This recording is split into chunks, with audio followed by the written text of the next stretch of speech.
तो आज हम स्टार्ट करेंगे, देखेंगे CSS।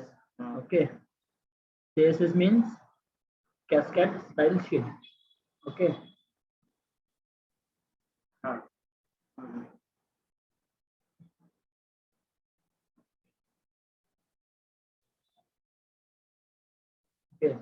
CSS is used for how to show। Okay, मतलब जैसे हमने HTML में डिजाइन वगैरह किया, जैसे हमने HTML में फॉन्ट्स बनाए हैं, ओके, बटन्स बनाए, बाद में अपना पैराग्राफ बनाया, डिजाइन बनाया। ओके, उसी को फॉर्मेटिंग करने के लिए, उसी को डिजाइन करने के लिए किसका यूज होता है? CSS का यूज होता है। ओके, फॉर्मेटिंग बोलो, डिजाइन बोलो। डिजाइन मतलब क्या रहता है? जैसे को कलर देना, मार्जिन देना, पैडिंग देना। ओके, हर एक अलग अलग प्रॉपर्टी असाइन करने के लिए होता है CSS। ओके, जैसे हम HTML बना, हमने HTML में साइट बना दी, ओके, बट उसको डिजाइन तो करना पड़ेगा ना। तो डिजाइन यूज करने के लिए हमें यूज करना पड़ता है CSS। ओके, तो बेसिकली CSS तीन टाइप के होते हैं। Okay, three types of CSS। One is inline, second one is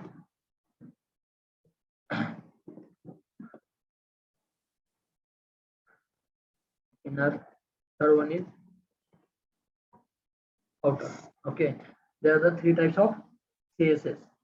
क्या रहते हैं, कैसे रहते हैं, आपको मैं एक्सप्लेन करूंगा डिटेल में। ओके, तो मेनली CSS का टैग रिप्रेजेंट कैसे किया जाता है CSS को। ओके, इसका भी एक टैग होता है, उसका नाम होता है स्टाइल।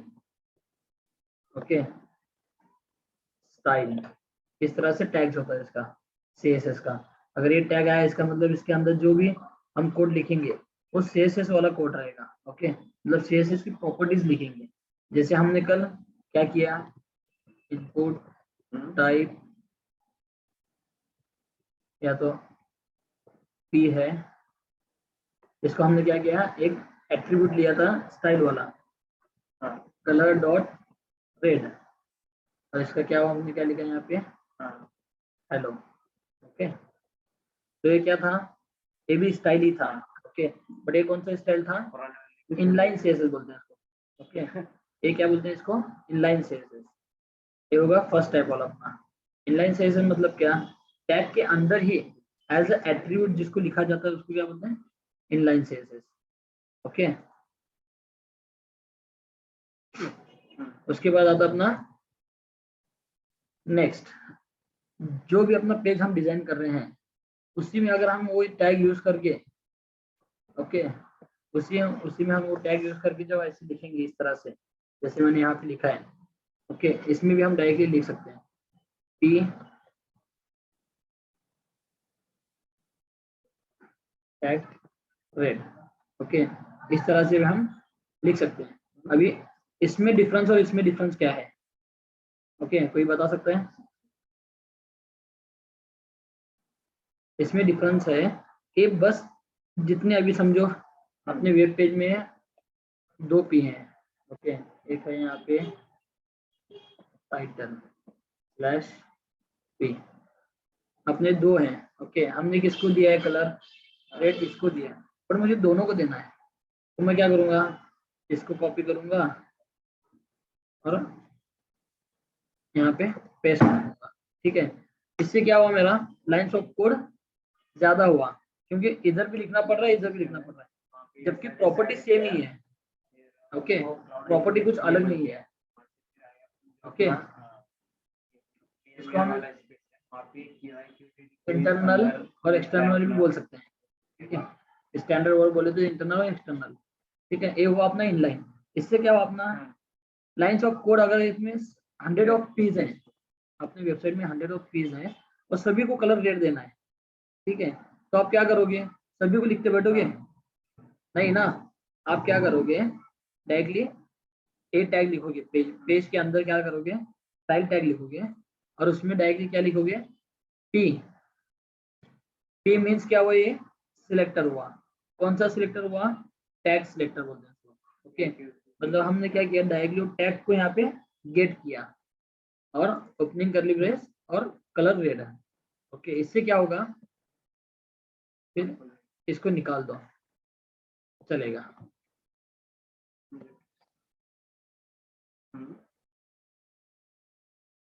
अब क्या होगा, जितने भी वेबसाइट में पी हैं, जितने भी पी टैग हैं, सभी को क्या होगा, कलर रेड हो जाएगा।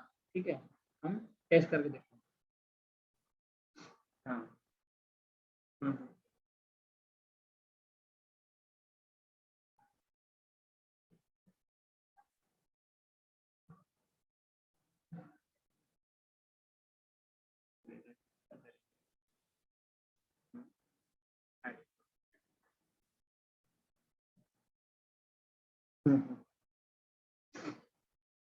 निकाल कर निकाल देता हूँ मैं।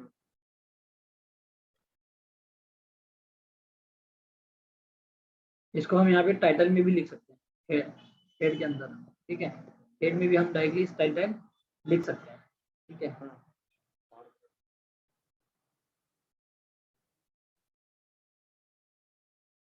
क्या हुआ यहाँ पे दिख रहा है आपको, क्या दिख रहा है, दोनों का कलर क्या हुआ, रेड हो गया।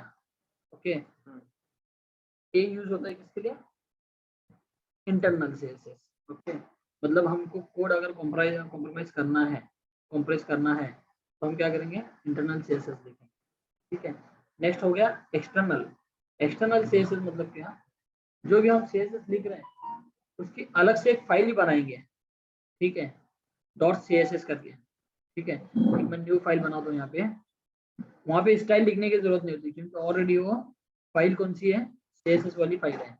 अगर मैं इसको सेव करता हूँ तो कहाँ पे आ गया, क्लास सेशन 3 में आ गया। इसको मैंने एक नाम दिया style dot C S S, external C S S denoted by dot C S S file. Okay, जब भी आपको अगर ऐसे dot C S S file दिखेगी तो क्या होगा, C S S style cascade style sheet की फाइल रहेगी। इसको हम ऑल करेंगे, ये हो गया कैस्केड स्टाइल शीट। ठीक है, जैसे मैं सेव करूंगा, यहाँ पे एक फाइल बन गई अपनी, उसका एक्सटेंशन क्या आ गया, cascade style sheet document. Okay, मतलब इसमें जो भी हम लिखेंगे वो क्या रहेगा, सीएसएस का कोड रहेगा। ओके, मैंने क्या लिखा यहाँ पे, पी लिखा और कलर ए किया। अभी मैं यहाँ से पी निकाल देता हूँ। ठीक है, अब क्या आ रहा है, रेड नहीं आ रहा, अब क्या आ रहा है, ब्लैक आ रहा है। क्यों ब्लैक आ रहा है, हमने इस फाइल में तो लिख दिया बट इस फाइल को हमने क्या किया, कनेक्ट नहीं किया।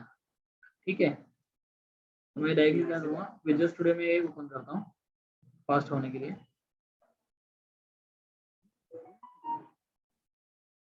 विजुअल स्टूडियो वेबसाइट,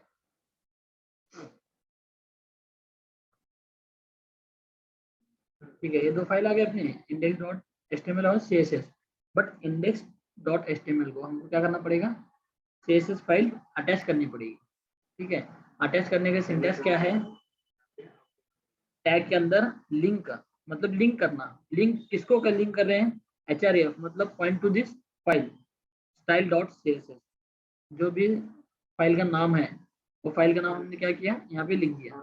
ठीक है, और रियल मतलब क्या, स्टाइल शीट है ये। ठीक है, अभी रन करके देखो होता है क्या, आ गया। अब क्यों आ गया, हमने फाइल को अटैच किया। अटैच करने से क्या होगा, जो भी सीएसएस के अंदर हम प्रॉपर्टीज या टैग्स लिखे हैं, जो भी प्रॉपर्टीज लिखे हैं वो अपने एचटीएमएल के टैग्स को रिप्रेजेंट होगा। ठीक है, अभी यहाँ पे क्या है, H1 है समझो। ठीक है, H1 है, H1 को क्या आ गया सर, हाँ, वर्ड फाइल दिसते काय वर्ड फाइल दिसता काय, तर मी तुम्हाला हो हो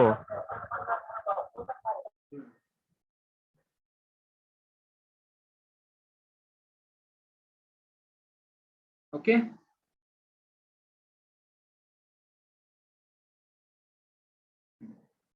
तो यहाँ पे मैंने विजुअल स्टूडियो में कोड ओपन कर लिया है ये। ओके, और जस्ट क्या किया मैंने, ये अपना इंडेक्स पेज, ठीक है, ये निकाल दे रहा हूँ, ये अपना इंडेक्स पेज था। अब मैंने रिफ्रेश किया, उसको कलर असाइन नहीं हुआ, मतलब सीएसएस के प्रॉपर्टीज को असाइन नहीं हुई। क्यों नहीं हुई, उसको अपने को कनेक्ट करना पड़ेगा। फाइल जो भी हमने सीएसएस लिखा है उसको कनेक्ट करना पड़ेगा। कनेक्ट करने के लिए लिंक कौन सी है, link stref point to this file. कौन सी फाइल है? Style dot C S S. Okay, और रियल में तो स्टाइल शीट लिख के छोड़ दो। इससे क्या होगा? फाइल्स कनेक्ट हो जाएगी आपकी। जो भी CSS आपने एक्सटर्नल CSS लिखा है वो आपके HTML फाइल को कनेक्ट होगी। अब इसको रन करो, क्या दिखेगा? टाइटल किस में आया है? रेड में आया है। इसका मतलब क्या हुआ? वो टाइटल क्लिक हो गया, रेड हो गया उसका कलर। अभी H1 को भी मुझे करना है, H1 को भी करना है कलर रेड। ठीक है, हो गया कलर रेड। ओके, ऐसे अपने बहुत सारी प्रॉपर्टीज हैं CSS के अंदर। ठीक है, अब एक सिंपल मुझे क्या है, एक इमेज है SRC, इमेज लेता हूँ मैं।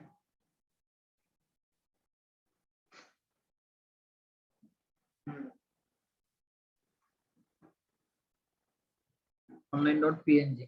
ठीक है, यहाँ पे मैं क्या करता हूँ, online.png लिख देता हूँ।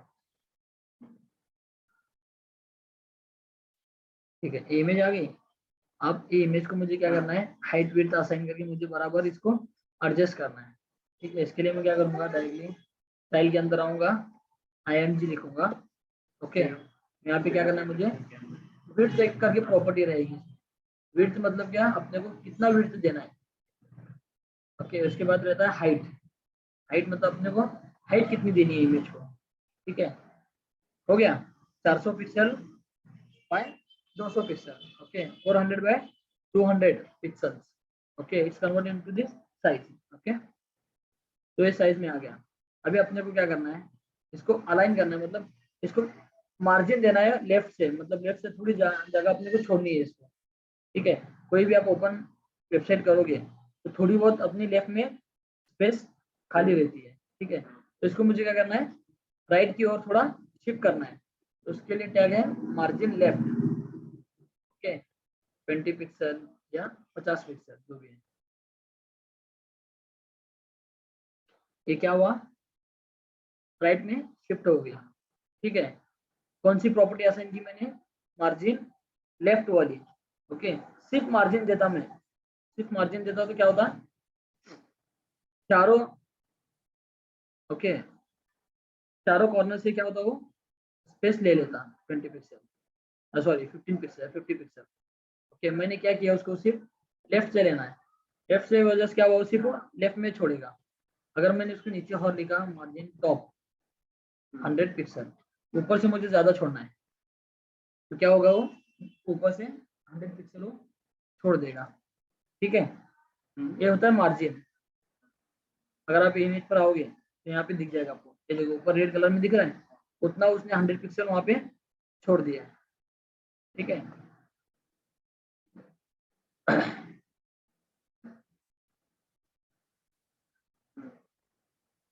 एक ड्यू है अपना। ड्यू क्या रहता है मैं आपको डिटेल में एक्सप्लेन करूंगा कल की क्लास में। ठीक है, आज आप बेसिक देख लो पहले।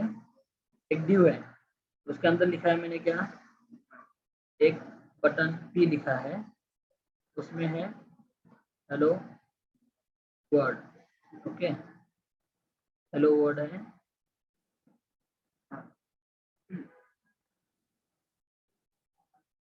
ठीक है, हेलो वर्ड। ओके, अभी मैं क्या करूंगा, इस ड्यू को बैकग्राउंड असाइन करना है अपने को, समझो।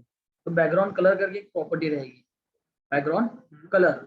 बैकग्राउंड कलर के अपने को क्या देना है, नीचे कुछ भी ग्रे कलर दे देता है। चलो ठीक है, जैसे मैं ग्रे दूंगा तो क्या हो गया, पूरे ड्यू में 400 पिक्सल बाय 200 पिक्सल पूरा ग्रे कलर आ गया। ठीक है, ड्यू मतलब क्या होता है, डिवीजन। ओके, डी मतलब क्या होता है, डिवीजन। पूरे HTML फाइल में मल्टीपल ड्यूज होते हैं। ओके, मतलब हर एक HTML फाइल में मल्टीपल ब्लॉक्स होते हैं। तो ब्लॉक को रिप्रेजेंट कौन करता है, ड्यू करता है। ठीक है, तो ब्लॉक को रिप्रेजेंट कौन करेगा, ड्यू करेगा। ठीक है, और एक मैंने क्या किया, ड्यू ले लिया। ओके, दो ड्यू आ गए। ठीक है, दोनों ड्यू को बैकग्राउंड कलर आ गया। अभी उसके बाद आपको क्या दिख रहा है, ये विल फॉर्म दिख रहा है नहीं, क्योंकि हेलो वर्ड क्या हुआ है यहाँ पे, कॉर्नर पे है। थोड़ी वहां पे स्पेस चाहिए अपने को, ठीक है। तो हम क्या करेंगे, या तो पी टैग को मार्जिन देंगे, ओके, मार्जिन 20 पिक्सल, मार्जिन आ गया यहाँ पे। या तो हम क्या करेंगे, डिवीजन को पैडिंग देंगे 20 पिक्सल, ठीक है। क्या डिफरेंस दिखा आपको,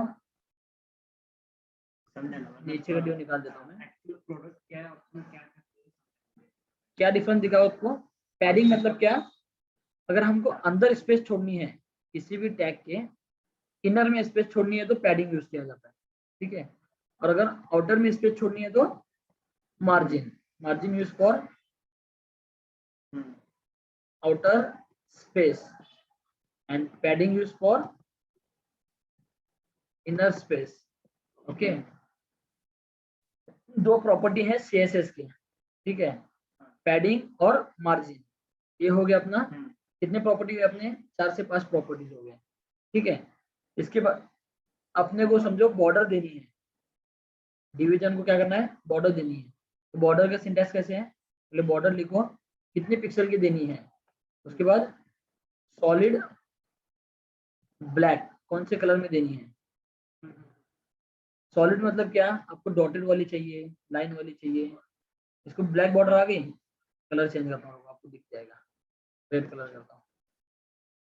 क्या दिख रहा है आपको, ये बॉक्स के बाहर से बॉर्डर आ गई, ठीक है।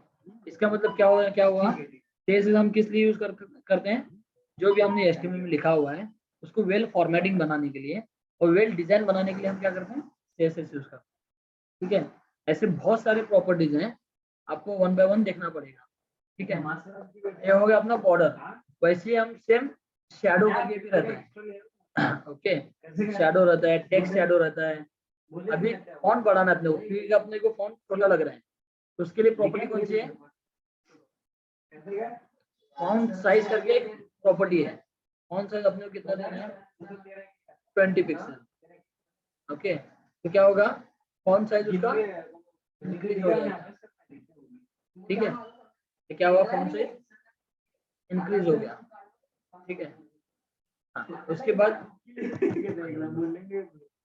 अगर आपको बोल्ड करना है, ठीक है, बोल्ड करना है, इटैलिक करना है, बोल्ड या इटैलिक करना है, तो उसके लिए कौन सा फाइल होता है, फॉर्म वेट करके सिंपल होता है, प्रॉपर्टीज होती है, ठीक है। ये क्या हो गया, P tag is converted into bold, okay. ये क्या हो गया, बोर्ड में आ गया। अगर ये प्रॉपर्टी हटा देता हूँ तो मैं क्या होता है, वो नॉर्मल में प्रेजेंट होता है, समझ गए।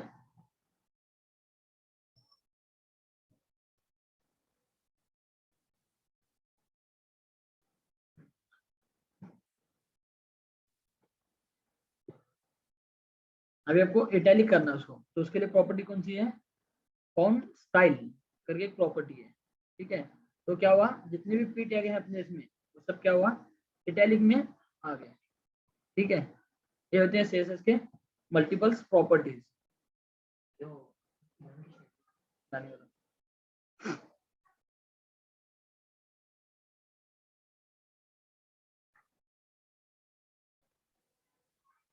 अब यहाँ पे आ जाओ।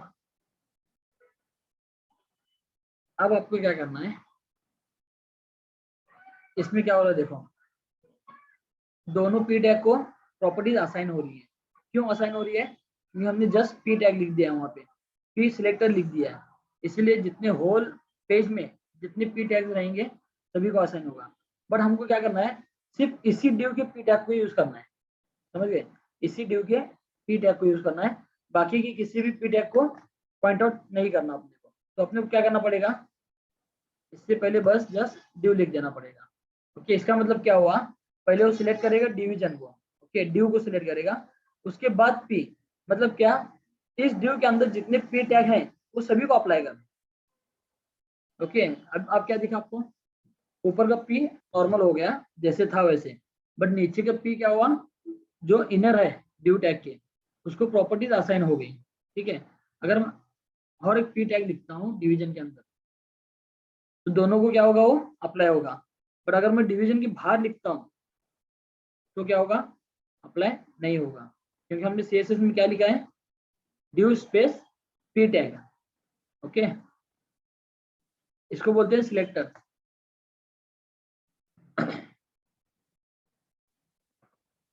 सिलेक्टर। ओके, तो बहुत सारे सिलेक्टर्स होते हैं अलग अलग टाइप के। एक तो पहले हमने कौन सा सिलेक्टर देखा, टैग सिलेक्टर। ओके, मतलब हमने क्या किया, टैग से यूज किया सिलेक्टर को। दूसरा दूसरा सिलेक्टर होता है आईडी। मोस्ट इंपॉर्टेंट होते हैं दो, आईडी और क्लास। ओके, ये दो सिलेक्टर आपको मोस्टली यूज होंगे। ID is use for unique, okay, only one item, it select only one item, okay, and class select multiple items.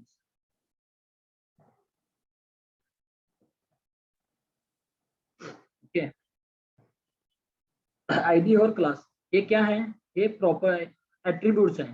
Okay, tag के अंदर लिखे जाने वाले क्या हैं, एट्रीब्यूट्स हैं। अब इसको डिवीजन में निकाल देते हैं हम पूरा।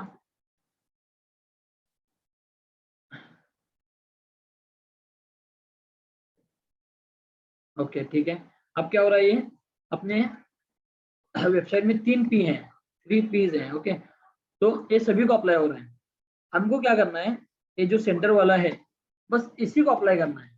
ठीक है, जो भी CSS की प्रॉपर्टीज हैं हमें सिर्फ इसी को अप्लाई करनी है। तो हम क्या करेंगे, आईडी यूज करेंगे। होल पेज में अगर हमको सिंगल एलिमेंट सिलेक्ट करना है तो हम क्या करेंगे, आईडी। तो उसको एक आईडी हम असाइन करेंगे P1। आप जो भी है, आपका नाम भी लिख सकते हो यहाँ पे, कोई दिक्कत नहीं। आप कुछ भी लिख दोगे, स्टैंडर्ड फॉर्मेट में लिखो। ठीक है, तो यहाँ पे लिख दिया हमने आईडी। तो अगर रिफ्रेश करेंगे तो कुछ होगा क्या, नहीं, क्योंकि हमने CSS में अभी लिखा नहीं है। तो जैसे आप CSS में जाओगे, अभी तो P है, पर हमें अब इसको क्या करना पड़ेगा, आईडी सिलेक्टर की तरह लिखना पड़ेगा। तो ID is denoted by hash, okay, and class is denoted by dot. हमने क्या किया, यहाँ पे हैश लिखा। हैश मतलब क्या, ये CSS क्या करेगा, इंडेक्स पेज में जितने भी सारे आईडीज हैं उसको पॉइंट आउट करेगा। फिर उसमें से हमको कौन सा पॉइंट आउट करना है, P1। Okay, hash P1। क्या डिफरेंस दिखा आपको, ऊपर के दोनों जितने भी पैराग्राफ हैं उनको प्रॉपर्टी रिमूव हो गई। ओके, और जस्ट किसको अप्लाई हुआ, सेंटर वन को अप्लाई हो गया। ठीक है, यहाँ पे हेलो वर्ड दिख रहा है। अभी सेकंड वन, आपको क्या करना है, तीनों में से तीनों का असाइन करना है, या तो दो का असाइन करना है। ठीक है, 3 में से क्या करना आपको, 2 को असाइन करना है। तो आप क्या कर सकते हो, दोनों का आईडी लिख सकते हो, यहाँ पे P2 लिखो, यहाँ पे भी कॉपी करो, पेस्ट करो, और यहाँ पे P2 लिख दो। ओके, बट इससे क्या होगा, इससे क्या हुआ, आपका लाइंस ऑफ कोड बढ़ गया। ओके, अगर 100 पैराग्राफ है तो आप 100 पैराग्राफ को आईडी देके यहाँ पे प्रॉपर्टी लिखनी पड़ेगी। इसी को कॉम्प्रेस करने के लिए क्या यूज किया है, क्लास। क्योंकि क्लास हम क्या कर सकते हैं, मल्टीपल आइटम्स को असाइन कर सकते हैं। ठीक है, एक क्लास नेम हम क्या कर सकते हैं, मल्टीपल आइटम्स को असाइन कर सकते हैं। इसको भी नाम देते हैं P1। ठीक है, तब से क्या हुआ, आईडी P1 और आईडी P2 दिया हमने, क्योंकि आईडी कभी भी रिपीट नहीं होता, क्लास हम मल्टीपल टाइम्स रिपीट कर सकते हैं। P1 हो गया। अब हमको यहाँ पे क्या चेंज करना पड़ेगा, जहाँ पे हमने हैश लिखा हुआ है वहाँ पे जस्ट निकाल के डॉट करना पड़ेगा। तो क्या करेगा, जितनी भी क्लासेस हैं उसको अप्लाई करेगा। ये देखो, रिफ्रेश किया, हो गया, दोनों को अप्लाई हो गया। आप क्या कर सकते हो, इसको कॉपी करके यहाँ पे पेस्ट कर सकते हो, तो तीनों का अप्लाई हो जाएगा। ठीक है, जितने भी आप क्लास असाइन करोगे सभी को अप्लाई होगा। ठीक है, ये मेन सिलेक्टर्स हैं दो, आईडी और क्लास। ओके, आपको ये डिटेलिंग में स्टडी करना पड़ेगा। ठीक है, सिलेक्टर समझ में आया, कितने सिलेक्टर हुए अपने, 3 सिलेक्टर हो गए, tag selector, unique and ID and class. Okay, 3 हो गए। उसके बाद प्रॉपर्टीज आती हैं। अभी हम क्या करेंगे, फॉर्म डिजाइन करेंगे।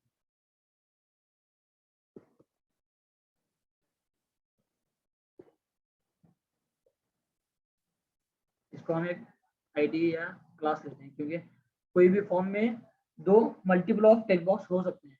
ओके, txt, ओके txt, हमने इसको प्लेस होल्डर क्या किया, user name.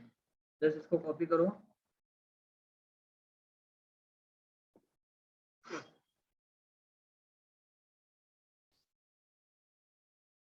Password,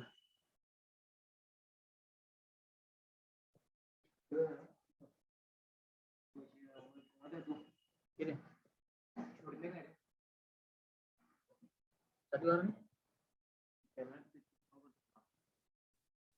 login. Okay, अगर ये फॉर्म हमने रिफ्रेश किया है, ये क्या कैसे आ गया यहाँ पे, ये सिंपल फॉर्म आ गया। ओके, और हमको वेबसाइट में क्या करना है, वेल डिजाइन फॉर्म क्रिएट करना है अपने को। ठीक है, अभी लाइन ब्रेक करने के लिए कौन सा यूज करते हैं हम, br टैग यूज करते हैं। br से क्या होता है, लाइन ब्रेक होती है। ठीक है,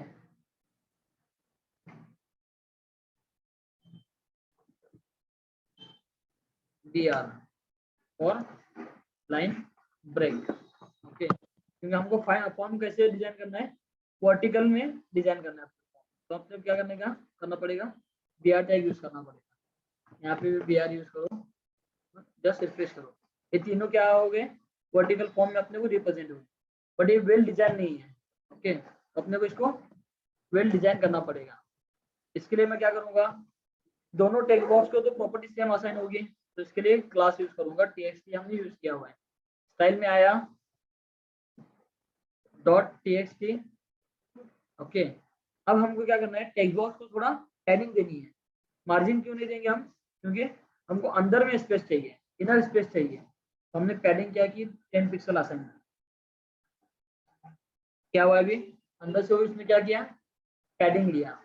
ओके, अब हमको मार्जिन भी देना है, क्योंकि दोनों बॉक्स आपस में जुड़े हुए हैं। ओके, 10 पिक्सल कर दिया, दोनों फॉर्म क्या हो गए, अलग अलग हो गए। ठीक है, ये होता है पैडिंग और मार्जिन। ओके, पैडिंग और मार्जिन समझ में आएगा आपको। पैडिंग देने से क्या हुआ, इनर स्पेस आ गई, मार्जिन देने से आउटर स्पेस आ गई आपकी। ठीक है, अब आपको बटन को भी करना है, बटन आपका एक ही है, तो आप डायरेक्टली आईडी ले सकते हो, ptn। ठीक है, CSS में आ जाओ, पहले आपको क्या लिखना पड़ेगा, #ptn। ओके, इसको क्या लिखो आप, विड्थ असाइन करो पहले, तो कितनी विड्थ चाहिए आपको, 200 पिक्सल चाहिए समझो, या 100 पिक्सल, जो भी है। ओके, ये क्या हो गया, बड़ा हो गया। ठीक है, अब इसको फॉर्म से थोड़ा लेफ्ट में इसको मार्जिन देनी है, फॉर्म से थोड़ा अपने को लेफ्ट में मार्जिन देनी है, तो अपने को क्या करना पड़ेगा, मार्जिन पूरी नहीं देंगे हम, सिर्फ मार्जिन लेफ्ट देंगे। ठीक है, इससे क्या होगा, सिर्फ लेफ्ट में स्पेस छोड़ देगा वो। अगर हम इसको मार्जिन देते, टोटल मार्जिन देते, तो क्या होता, और थोड़ा नीचे आ जाता। ठीक है, कोई दिक्कत नहीं, दोनों चल जाएगा, अपने जैसे डिजाइन की रिक्वायरमेंट है उस हिसाब से आप कर सकते हो। अभी अपने को क्या है, बटन के अंदर हमारा पैडिंग देनी है, क्योंकि थोड़ा बटन बड़ा दिखना चाहिए as compare to form. Okay, ये बटन हो गया बड़ा। ठीक है, अभी बटन का कलर अपने को चेंज करना है, बैकग्राउंड कलर। बैकग्राउंड कलर करूंगा मैं उसको रेड। ओके, ये हो गया अपना रेड में। ठीक है, बट अंदर का जो लॉगिन लिखा हुआ है, अगर उसको मुझे चेंज करना है, तो क्या है, जस्ट कलर लिख के व्हाइट कर देना, तो अंदर का टेक्स्ट क्या हो गया, हो जाएगा व्हाइट हो जाएगा। ठीक है, ये अभी अपना फॉर्म क्या हुआ, थोड़ा वेल डिजाइन दिख रहा है। ठीक है, ये यूज होता है CSS का। अगर मैं इसको पूरा निकाल दूंगा तो क्या होगा, अच्छा दिखेगा, नहीं दिखेगा, क्योंकि HTML सिर्फ यूज होता है what to show, and CSS use होता है हाउ टू शो। ओके, तो CSS यूज इसीलिए बोल सकते हैं हम, मेकअप करने के लिए, जो भी HTML में बना हुआ है उसको मेकअप करने के लिए हम क्या करते हैं, यूज करते हैं CSS की प्रॉपर्टीज असाइन करते हैं। हमने अगर इंडेक्स पेज में से डायरेक्टली लिंक निकाल दी तो भी उसको अप्लाई नहीं होगा। क्यों, क्योंकि हमको लिंक करना इंपॉर्टेंट है। अब रहा मेन पार्ट अपना, ऊपर आ जाओ। आप क्या बोलोगे, इंटरनल और एक्सटर्नल में डिफरेंस क्या है, इंटरनल और एक्सटर्नल में डिफरेंस क्या है। अगर आपके मल्टीपल पेजेस हैं, इंडेक्स में क्या है अपने, समझो हर एक मैंने पेज बना दिया, लॉगिन करके, ठीक है, लॉगिन करके एक पेज बना दिया है। और मैं इसको क्या करता हूँ, जस्ट उठा के इंटरनल CSS लिखता हूँ, internal CSS represent for style tag, okay, यहाँ पे लिख दिया मैंने, ठीक है, और यहाँ से लॉगिन यहाँ से निकाल दिया। अब ये पेज रन करो, इसको होगा नहीं होगा, क्यों नहीं होगा, क्योंकि हमने इसको इंडेक्स पेज को होगा, क्योंकि इंडेक्स पेज में हमने क्या किया, इंटरनल CSS लिखा, बट लॉगिन पेज में हमने लिखा क्या नहीं। इसके लिए हमको क्या करना पड़ेगा, ये जस्ट कॉपी करके यहाँ पे डालना पड़ेगा। मतलब मल्टीपल पेजेस में, अब रिफ्रेश करो, मल्टीपल पेजेस में हमको अगर सेम प्रॉपर्टी असाइन करनी है तो क्या यूज करते हैं, क्या फिर अपना लाइंस ऑफ कोड बढ़ जाएगा। इसलिए हम क्या करेंगे, जस्ट एक स्टाइल शीट बनाएंगे और उसको जस्ट मल्टीपल पेजेस में लिंक करेंगे, ओके, मतलब लाइंस ऑफ कोड अपना क्या होगा, इससे बच जाएगा, ठीक है। अब आप दोनों में, दोनों फॉर्म में आ जाओ, दोनों फॉर्म में आ जाओ, दोनों हो जाएगा, ठीक है, हो रहा है। तो ये यूज होता है मेनली फॉर CSS। ये हो गया बेसिक्स ऑफ CSS और basic properties of CSS, okay. तो आपको कल क्या करना है, एक टास्क है आपका, रजिस्ट्रेशन फॉर्म बनाना है, जैसे फेसबुक का रजिस्ट्रेशन फॉर्म है ना, उसको डिजाइन करना है, ओके। Thank you.